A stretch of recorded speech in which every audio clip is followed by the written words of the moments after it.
Thank you all for joining me today. Today is our third session of Chronicles of Character, and today we'll be looking at an important figure in Islamic history whose name was Bahlool.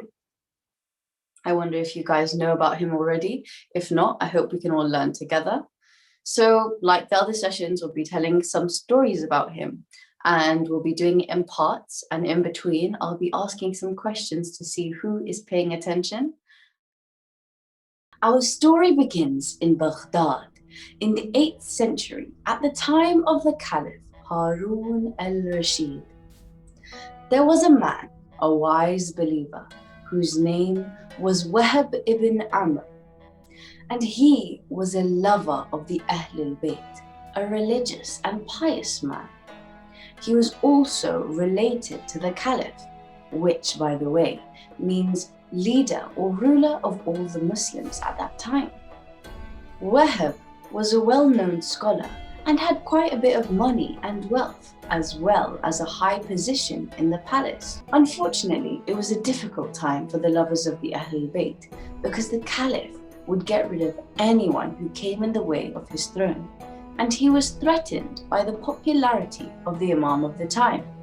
So he would try to plot many ways to get rid of him. And this obviously worried Wahb, so he went to the Imam of his time, who was Imam Musa al-Kadhim, and asked for some advice. He wanted to know, what should he do? Should he hide the fact that he is a lover of the Imam and a follower? Or should he announce it publicly to everybody that he is a lover of the family of the Prophet? The Imam replied with one single Arabic letter, and that was the letter Jim. Wahb had to work out, what does this mean? And he thought about it, and he understood it as the word Junoon, which means madness or insanity. So he decided that he would be crazy in front of the people. Some people thought he was pretending, and others thought he'd genuinely gone insane. But one thing for sure was that he acted like it. Because if he acted like he was crazy, then people couldn't blame him if he was a supporter of the Ahlul Bayt. They couldn't kill him or take his life, because after all, they'd feel bad for him and pity him because he's crazy. So he completely changed his life around, from riches in the palace to living in rags and only eating stale bread on most days. He would carry a stick around and call it his horse, and he would play with the other children as if he was their age, and he would even dare to insult the Caliph as only a madman would do. So whilst he was acting, he could still help people and share his knowledge. And the Caliph actually enjoyed having him in his palace and would often ask him questions. People still took his wisdom seriously, and so they gave him the nickname Bahlool Dana, the wise fool. One day at the palace, Harun al-Rashid asked Bahlool, "O Bahlool, take this money and distribute it to those in my land who are poor and needy." Bahlool replied, "Well, Horsey, what do you think? Who should we give this money to?" Well, Caliph, you've asked me to distribute the money to the poor and needy. Well, I think we should give the money back to you. The Caliph was shocked, appalled, and felt insulted. "How dare you mock me? I am the richest man in all these lands. How could you give this back to me? What could I possibly need all this money for?" To which Bahlool said, "I'm not mocking you. You are among the poor and needy. I see it all the time.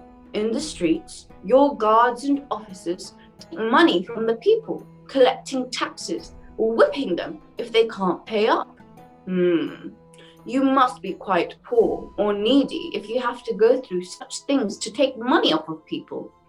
Maybe you do need the money after all." The Caliph was put to shame by this wise fool, but unfortunately would brush off Bahlool for his madness and would continue to treat his people unfairly. But this would not stop Bahlool from commenting on the Caliph's actions. One day, Harun al-Rashid went hunting with some of the palace men. Bahlool was also with them. There was a deer in their hunting grounds, and the Caliph thought he must shoot this deer. He shot an arrow at it, but it did not hit the deer. Bahlool was watching, and he said, "Well done!" The Caliph angrily said, "Bahlool, you mock and ridicule me again. How can this fool make fun of me?"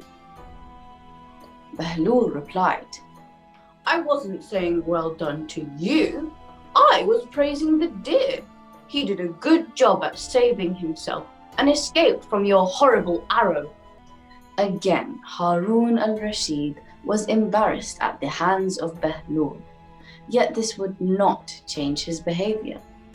If only the Caliph would realize that if you do bad things, then you will either be told off or punished. All your bad actions will have bad consequences. Another day at the palace, Bahlool saw that the throne was empty. The Caliph was not sitting where he should be. So, as there was no one to stop him, Bahlool, without hesitation, went to sit on the throne. But the slaves of the court saw him, and they immediately started to whip him and took him off the throne. When the Caliph came back, he noticed that Bahlool was sad and asked those nearby why was Bahlool crying. So some servants told him the story. When he found out, he told them off and tried to cheer Bahlool up. Bahlool said he wasn't crying for himself. He was crying for the Caliph. He thought, "I only sat on this throne when I shouldn't have, for a few seconds, but I was beaten so badly. I was whipped and punished, and yet you've been on this throne your whole life. What troubles you must receive. And still, you don't fear the consequences."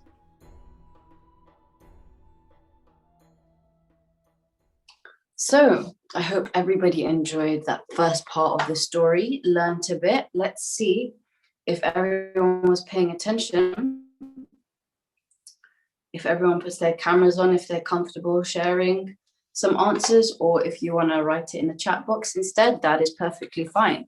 But our first question today that I'll be asking is, who can remember what is the other name of Bahlool, as in what is the name that he was given when he was born? Who has got their hand up? Ahmed Raza, your hand went straight up. Go for it. Wahab. Wahab. Wahab, well done. Wahab ibn Amr. Well done, Shaheen. I see that you've done that too. You got the right answer. Perfect. Right. So, next question. Next question. Who can tell me what was the name of the Caliph at the time? Let's see. Hands up, anybody? Let's let other people. Mehdi and Abid, I see your hand up. Brilliant. Go for it. Unmute yourself. Harun Rashid. Harun Rashid. Well done. Great answer. Correct answer. And now the complete opposite. So remember, we're not big fans of Harun Rashid because he's not a good caliph at the moment and never really was. But who remembers the name of the Imam of that time? Fatma Nakvi, you've got your hand still up. Maybe you remember the Imam of the time during Bahlool's life. How about Zainab H? I see your hand up. Go for it. Was it Imam Mehdi or Imam Ali? Good try. Imam Mehdi is the Imam of our time, and Imam Ali was the first Imam, and Bahlool came a little bit after that, quite a couple decades after that. So good try, well done, but the Imam of their time was slightly more in the middle. I see Yusuf wrote Imam Zain al-Abidin. Good, closer, but still not the right Imam. How about we go for How about we go Imam for Musa. Yusuf Mortimer? I see you've got your hand up. Yusuf Mortimer. Yeah, I meant Imam Bakr. Imam Bakr, another good guess. We're getting warmer, but not the right Imam. Maybe I wasn't clear enough in the video. It's good that we're doing this then, that we remember. Fatma Nakvi, you've got your hand up. Imam Musa Kazim. Perfect. The Imam of their time was Imam Musa al-Qadim, and he was unfortunately not the Caliph, but he was still living in the area. And what did Bahlool do? Well done, Mehdi. I see you've written the correct answer. Bahlool went to go and ask some advice from Imam. And if everyone remembers, Imam gave him one word, one letter, not even a word, just one letter. Can anyone tell me what letter that was? Jim. Hands up. How about Duan Zainab? I see your hand up. Jim, well done. Jay, I see in the comments more people are saying Jim, well done. I love to see all these hands. Brilliant, you guys. Jim, okay. And the word that Bahlool interpreted from that was, anyone remember the word in Arabic? Hands up. Ooh, I see Malika, you've got your hand up. Go for it. Joru. Very close, very close. Junoon. How about Zara? You've got your hand up. Zara Ali. Junoon. Janoon. Well done, Malika. That was a good try. The word was Janoon. And who can tell me what that means?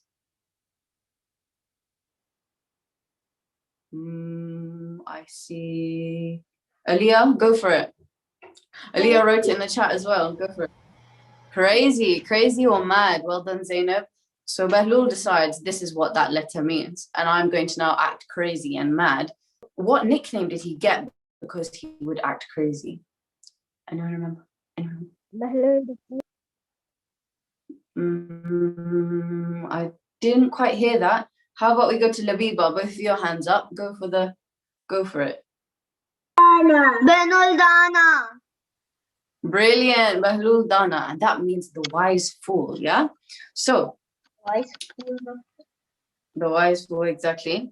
And the next question I'm going to ask is about the three little events that we just saw. So the first one was the Caliph telling Bahlool, can you give the money to the poor and the needy? Can someone explain to me, why do you think that Bahlool called the Caliph poor and needy, even though he had so much money? Yusuf, I see your hands pretty, you've been there consistently. Go for it.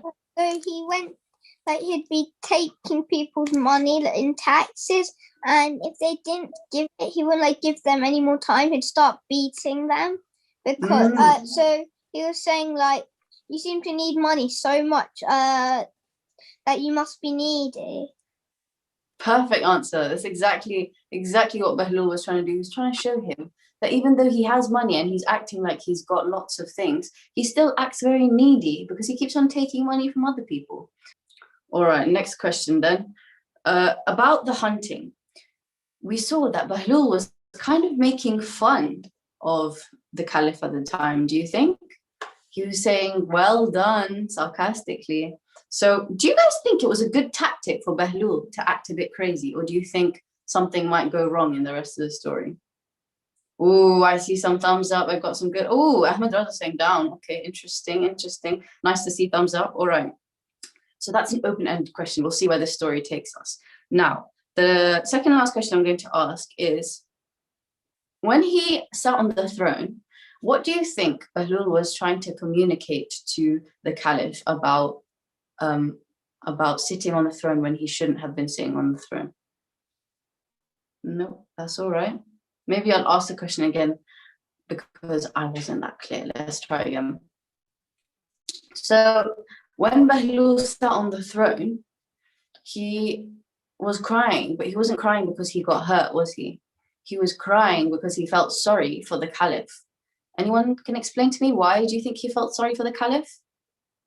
Mahdi and Abid, go for it. I haven't heard you in a while. Because he sat Like he sat on the floor Sorry, for a few seconds, and he got beaten up so much. exactly. That's what happened. So what I was thinking is maybe he's saying that he's sorry for the caliph because the caliph doesn't actually know that he's doing, well, he might know that he's doing the wrong thing, but he's not admitting that he's doing a bad deed by being the ruler at the time when the imams are alive, and we should look to them as our rulers, right? Imam Musa al-Kadhim is still alive at that time, but the caliph was being a horrible leader to his people. Why was that? Being a bad leader is something that will get punished on the day of judgment, right? I see Shireen's typed something. He felt sorry because he thought that the Khalifa sat there for years and he thought he would have been beaten up as well. Interesting. And maybe not physical beating up. Maybe he wasn't like actually hit, but maybe from his religious part, from his sins perspective, he probably got a lot of sins from doing the wrong things whilst he was on the throne as well, which is also a different way of getting beaten up. Okay, so let's work on the second part of this story.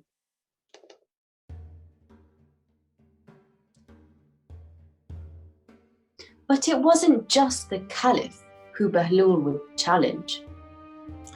One day, Bahlool went to a bathhouse where the workers would give you a massage if you paid for it. But when he went, the servants acted very carelessly, and they didn't give Bahlool a proper massage. When he was done, Bahlool gave the owner all of the 10 dinars that he had on him, which was a lot of money, way more than what they were charging. When the workers saw Bahlool's generosity, they felt a bit guilty because they hadn't properly massaged him in the first place. They didn't actually deserve that money.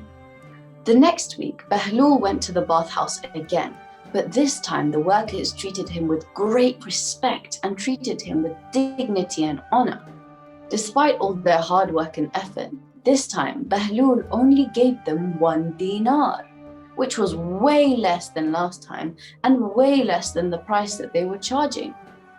The workers angrily exclaimed, "Last week you gave us a huge tip, more than we could ask for, and this week you can't even pay us the bare minimum. This is not fair." Bahlool replied, "I paid for today's bath last week, and I'm paying for last week's bath today. Just because I paid more money doesn't mean I should get treated better. Maybe next time customers can get good service whatever they pay. Just because people have less money doesn't mean that they should be treated worse." The workers were frustrated that they didn't receive their money, but they were also kind of embarrassed because they realized that it wasn't fair for them to treat people differently based on how much they would pay. So through his strange ways, Bahlool taught them that when they're doing business with people, no matter how much people tip, they should always provide a good quality, honest service. On another day, Bahlool was traveling on a ship with some other people. It was time to pray, and he started reciting the adhan when a man interrupted him and asked him, "What are you doing?" Bahlool happily said, "Oh me, I'm not doing anything. I'm just calling out the adhan so that the fish can come and recite their daily prayers." Thought fish? Ha, no way! This man really is a fool. He laughed at Bahlool and said, "It's not fish who pray daily, it's people." Bahlool replied, "People? Then how comes we've been on the ship for a couple of days and I haven't seen people performing their daily prayers? If people are supposed to be praying, then I haven't seen it." The man realized what Bahlool was trying to say and felt uncomfortable and a bit guilty. The people on the ship should have been praying, even if they were at sea.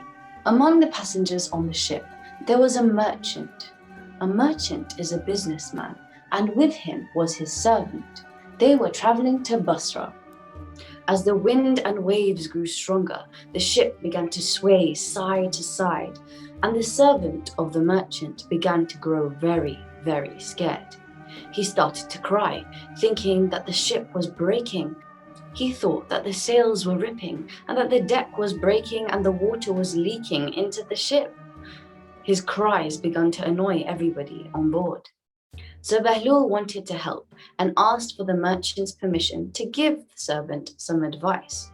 The merchant agreed, and immediately Bahlool ordered for the servant to be thrown off of the ship. The crying man was flung into the sea, and everyone on board was confused. What was Bahlool doing? The others told Bahlool that he wasn't helping, but eventually the merchant decided to pull out his servant. After that experience, the servant sat quietly in the corner of the ship. The travelers asked Bahlool what was the reason behind this madness. Bahlool replied, "Why do you think that the servant is quiet now? He's clearly more calm now than he was before. Before, he thought that the ship was unsafe and uncomfortable. Well, now, after being thrown into the sea, he's realized that the ship is actually a place of relief and comfort, not of distress." Sometimes you don't know how valuable something is until it's gone. The servant learnt his lesson and realized how safe the ship actually was, and became thankful for the protection of the ship. Once again, Bahlool surprised everyone with his words of wisdom.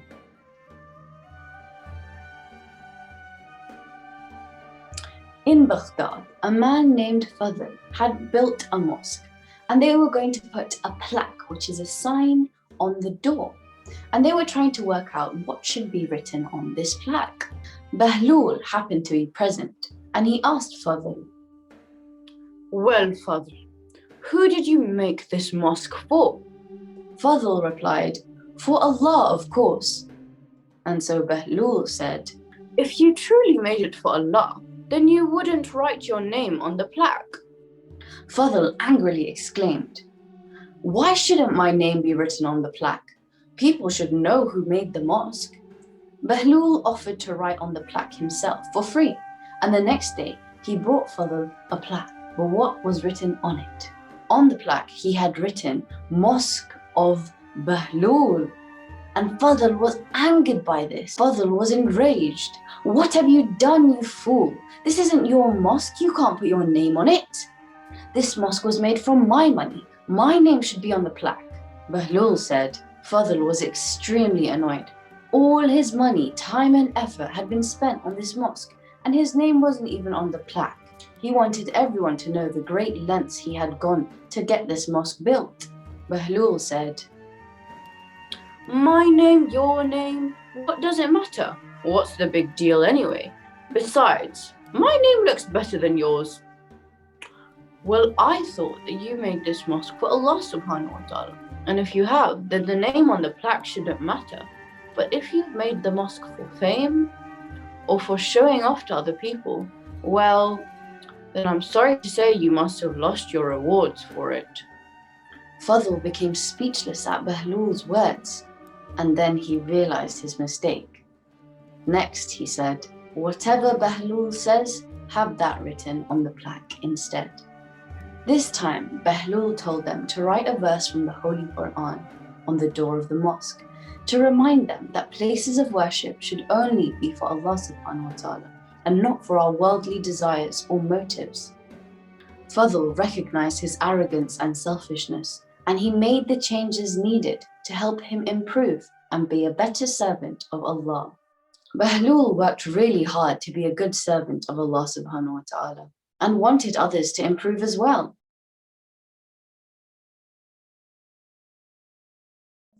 So just 3 quick questions about this portion, and then we'll get into the last bit. Okay, so can someone explain to me the bathhouse story? Why do you think Bahlool wanted to give more money before and then less money afterwards? He taught them a lesson, but what do you think you took from that lesson? Yusuf, Mortimer, your hands up, go for it. I think he taught them that they've got an asking price, so they shouldn't be like favoring people because they don't know how much they're gonna pay, and like they do profit. That he knows they're going to do proper profit for the Caliph, because they're going to get a tip for it, or they're going to get beaten up for not doing well. He wants to show that you should always do the same for everybody, because he's gone and given way above the price. But then the next time he goes, they give him very, very good, but then he does it bad. He doesn't give them much. Brilliant. That's exactly right.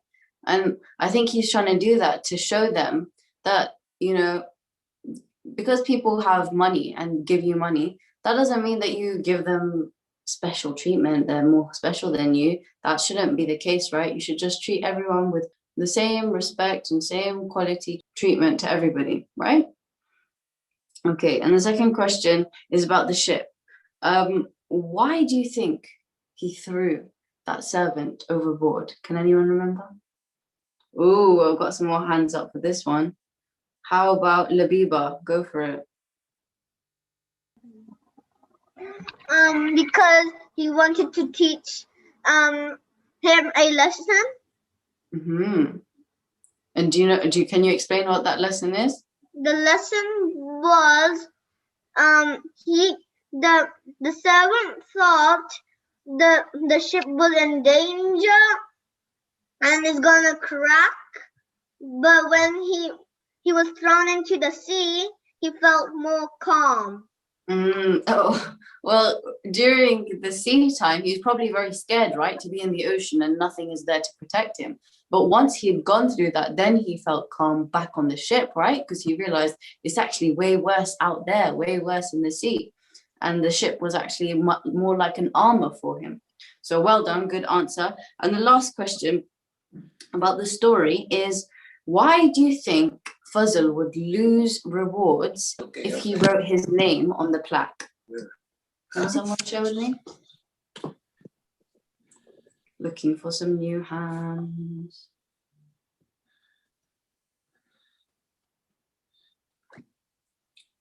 How about Aliyah? Go for it.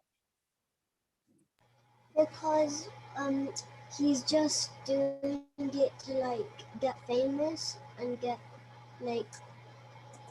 praised, but you should actually do it for Allah instead of yourself. Brilliant answer. Zainab, I see that you also say you have something to add. Aliyah, well done. That's exactly what Bahlool must have been thinking. You shouldn't be showing off. You should be doing your actions with the intention of pleasing Allah subhanahu wa ta'ala. Zainab, would you like to? For the last answer about the ship, I think he did it because, he just wanted to show that you should be grateful for the ship, and that you shouldn't moan about the ship, even if it's putting you in danger, and it's going to be more of a barrier than the water. Exactly right. Bahlool, and he does it in a weird way. What do you guys think? Do you think his way is very safe? He just threw the guy into the sea. That's pretty scary, don't you think? Like, if that was me, I'd be absolutely terrified. So maybe if you guys could show me, if you're brave enough, which of those couple of stories was your favorite? Malika, you've got your hand up.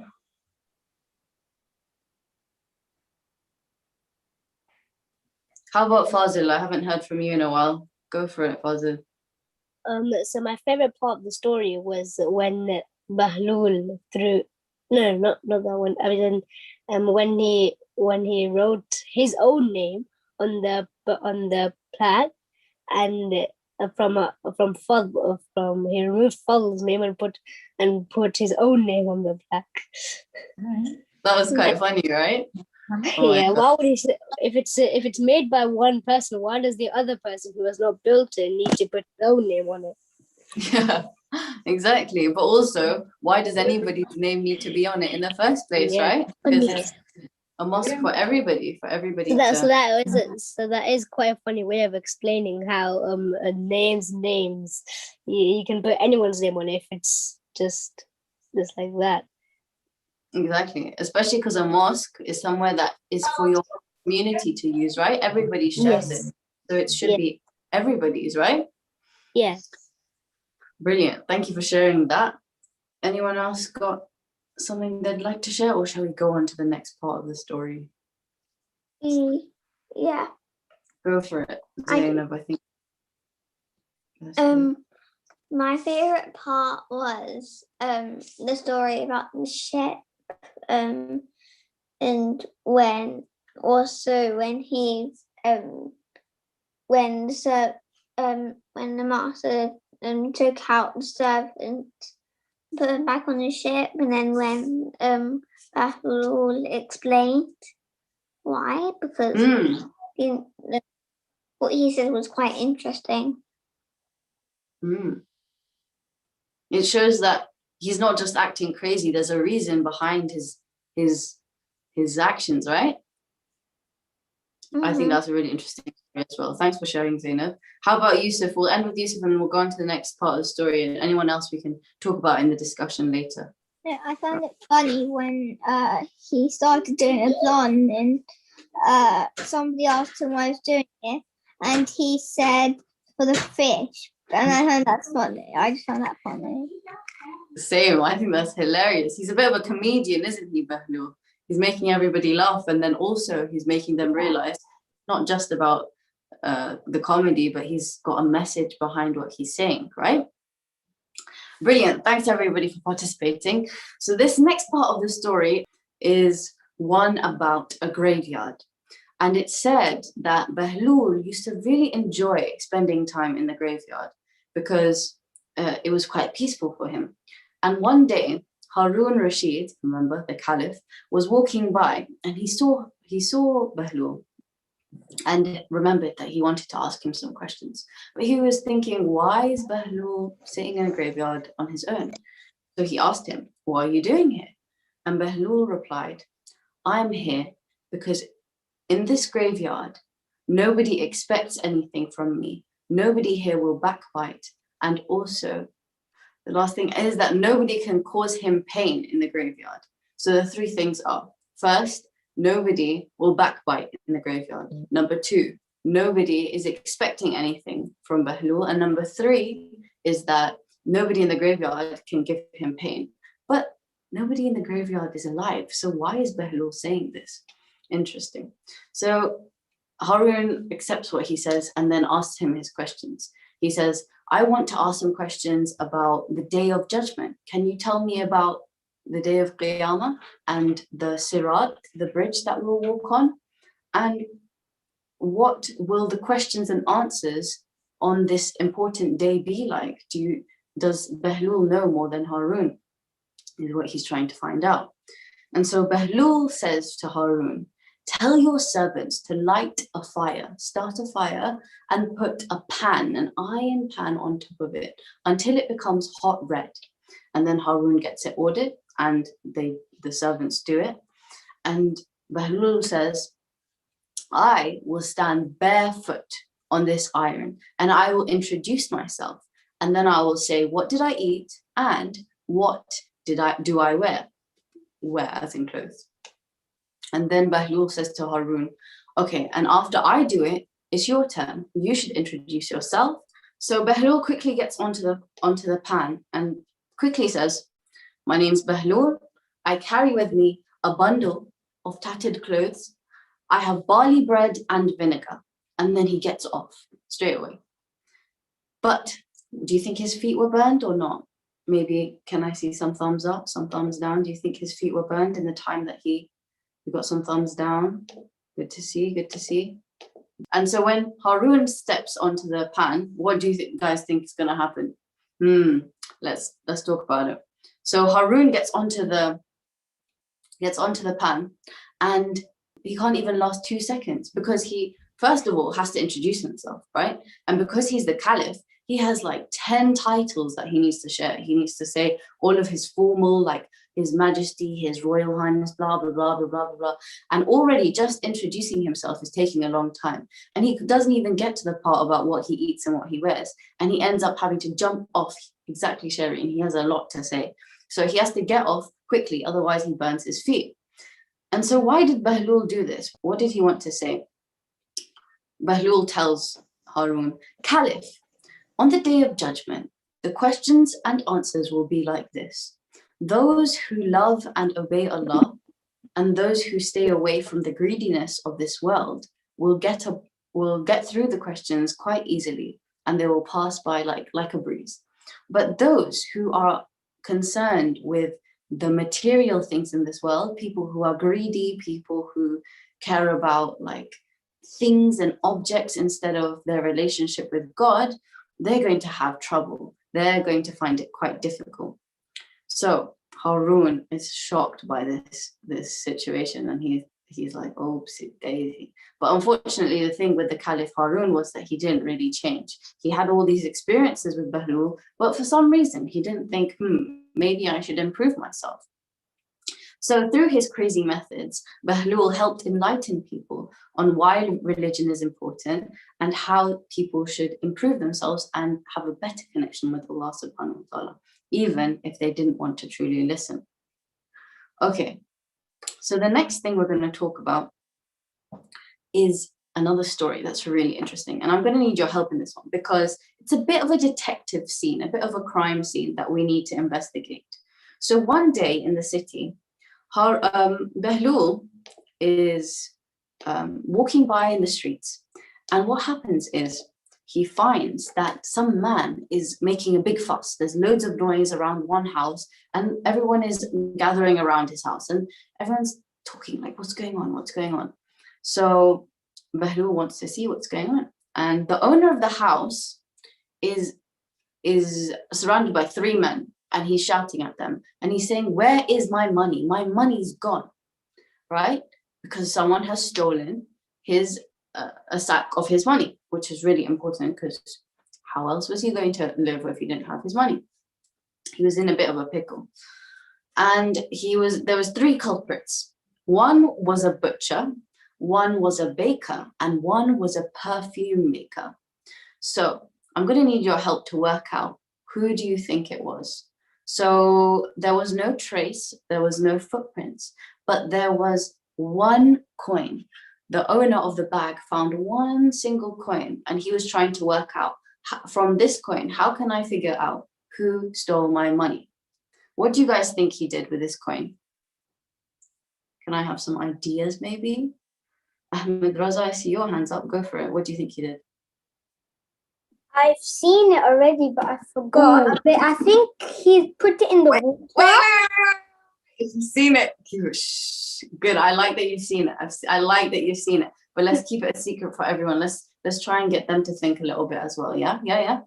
I'll come back to you at the end and we'll talk about it because I know you know. Nice to see Shireen. You've seen it as well. That's good. I want hands up from people who don't know the story. Okay. Let's see. Okay, Zan Ali, with the boys in the back. You've got some hands up. What do you think? I think maybe he put it in a wishing well. A wishing well. Okay. You think he threw the coin? Do you think he wished something whilst he threw it? I didn't think that.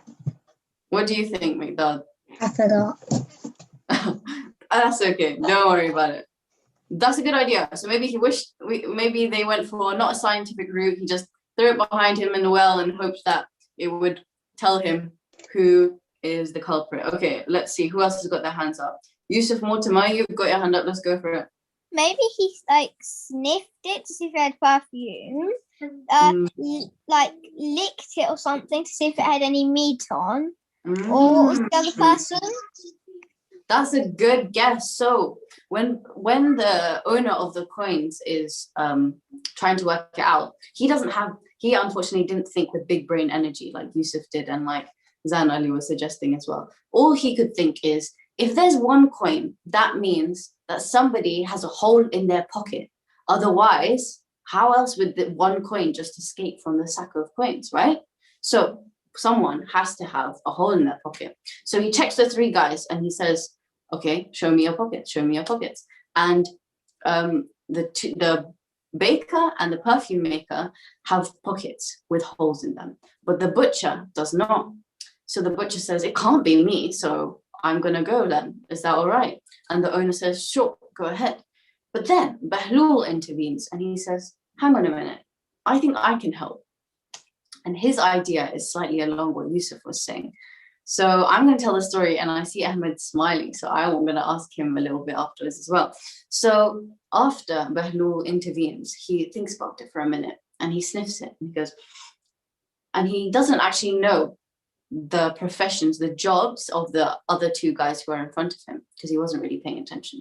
So he asked them again, and he asked the first guy, what do you do? And the first guy says, well, I make perfumes, I sell perfumes. And he goes, okay. And then the second guy, he asked him, what do you do? And he says, well, I work in a bakery. And so that gives him a bit of evidence. It's what Yusuf was saying. Bahlool first sniffs it. He sniffs really hard, and he can't smell any perfume on it, and he can't smell any flour or wheat. So he tells the owner, I don't think it's these two people actually, because if it was them, you'd be able to smell strong scent on this coin. So then the butcher comes back with his stuff, and we can see him. And Bahlool's like, is he the other guy that was at the crime scene? Is he potentially a culprit? What do you guys think? Some head nods. Do you think it's the butcher? Some thumbs up. Yeah, okay. So we've worked out who it is. But Bahlool says that he has evidence. Ahmed knows what the evidence is, maybe. How about everyone guess? What do you think Bahlool did to work out that it was definitely the butcher who took the money? Any ideas? Ahmed Raza, go for it. I see your hand. Go for it. I don't remember so much, but I think what he did, he put it in water and did something. Exactly. So what he did was, if we take a glass of water and we take some fat or maybe oil, what you can see is he thought that if the butcher was the culprit, then that means his greasy fingers would have touched the coin. And if he puts the coin inside water and he puts the oil in it, then I wonder if you can see that, you see the oil, the fat, it separates from the water. It doesn't dissolve. Does everyone know those science words? Dissolving and mixing. If you put the fat inside the water, it stays like that and it separates.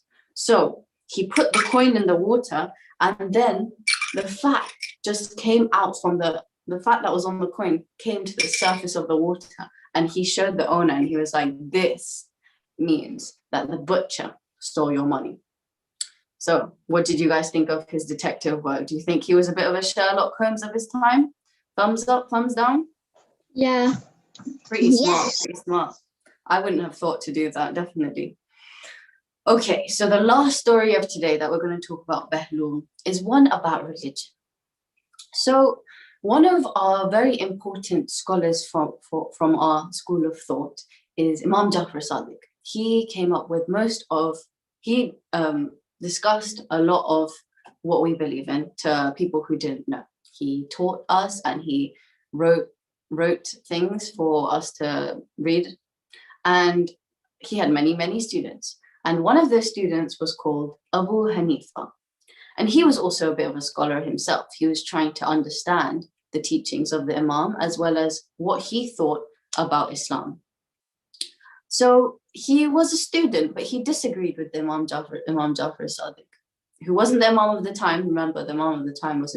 So one of our very important scholars from our school of thought is Imam Jafar Sadiq. He came up with he discussed a lot of what we believe in to people who didn't know. He taught us, and he wrote things for us to read. And he had many, many students. And one of those students was called Abu Hanifa.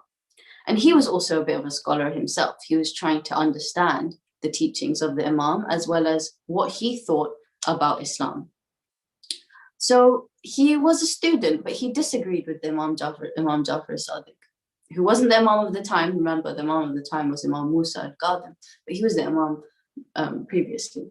So Abu Hanifa had 3 problems with what Imam Jafar Sadiq taught. The first problem, I hope you all stick with me, the first problem is that Abu Hanifa thought, how can you not see God? Imam Jafar Sadiq said, well, even if something can't be seen, that doesn't mean it doesn't exist. But Abu Hanifa thought, that doesn't make any sense. I can't believe in anything if I can't see it. So that's the first issue. The second issue is that Abu Hanifa was thinking about shaitan, about the devil. And he was like, if Allah says that shaitan is going to be burnt in hellfire, how is that going to work? It doesn't make any sense to me, because shaitan is made from fire. Remember, he was a jinn, if everyone remembers. Iblis was originally a jinn created from fire.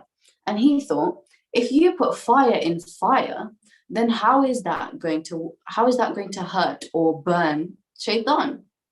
I'm glad to see people know this. I hope you can bear with me whilst I tell the story. So that's his second problem. He doesn't believe that shaitan will be burnt in hellfire and he will be pained by it, because how can fire hurt fire?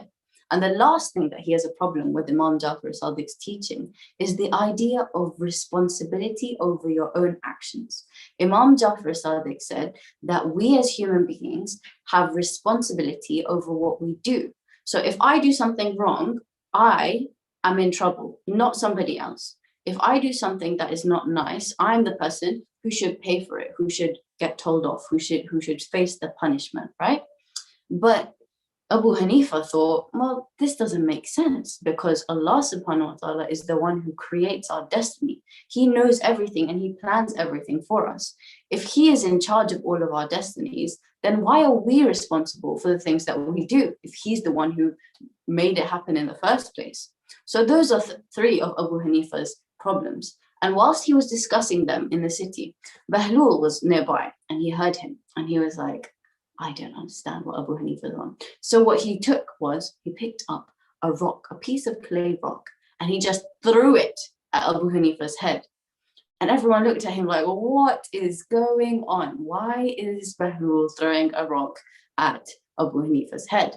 And Abu Hanifa starts complaining. He literally gets a mild concussion, like he's hurting. He's like, what just happened, right? And so everyone's like, Bahlool, what did you do? And Bahlool's like, I didn't do anything. And everyone's like, what? This guy really is crazy.